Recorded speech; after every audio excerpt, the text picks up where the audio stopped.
জয় আই অসম।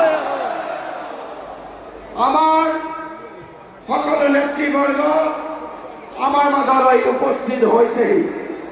অসম মানে অতিথি পৰায়ণ। সকলোকে এটা বিশাল হাত চাপৰিৰে সৈতে মাননীয় নেতৃবৰ্গ আদৰণি জনাবৰ বাবে অনুৰোধ জনাইছো। ভাৰত মাতা কি।